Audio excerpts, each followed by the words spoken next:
गणेश जी के शरीर के 3 रंगों का रहस्य। प्राचीन ग्रंथों में एक सूक्ष्म उल्लेख मिलता है। गणेश तत्व केवल मूर्ति का आकार नहीं, बल्कि आकाशीय चेतना के 3 स्वरूप हैं। श्वेत गणेश, सफेद रंग, ऋग्वैदिक परंपरा में श्वेत को रणमोचन और शुद्धि का प्रतीक माना गया है।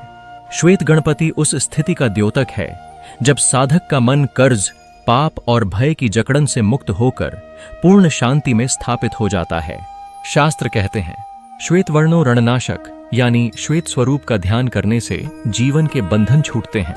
रक्त गणेश, लाल रंग तांत्रिक और आगमिक ग्रंथों में लाल गणपति को क्रिया शक्ति का रूप कहा गया है।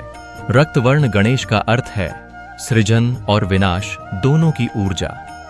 जैसे रक्त शरीर को जीवन देता है और बहने पर चेतना भी हर लेता है।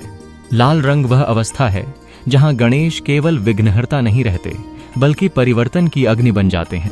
नील गणेश, नीला रंग, यह सबसे रहस्यमय है। बहुत कम जगह इसका उल्लेख है, परंतु एक दंत गणपति के ध्यान रंग को नील बताया गया है।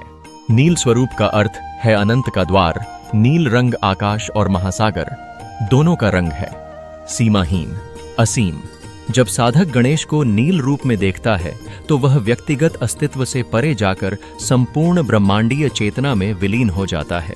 असली रहस्य, तीनों रंग अलग अलग नहीं हैं। श्वेत, आंतरिक शुद्धि, रक्त, क्रियाशीलता और रूपांतरण। नील, ब्रह्मांडीय विस्तार, पुराणों का संकेत है। जो साधक इन तीनों रंगों को क्रमशः समझ लेता है, उसके लिए विघ्न का कोई अस्तित्व नहीं रह जाता। मतलब गणेश का असली तत्व मूर्ति के पत्थर में नहीं, बल्कि रंगों की इस त्रिमूर्ति में छुपा है। सफेद में मुक्ति, लाल में शक्ति और नीले में अनंत का रहस्य।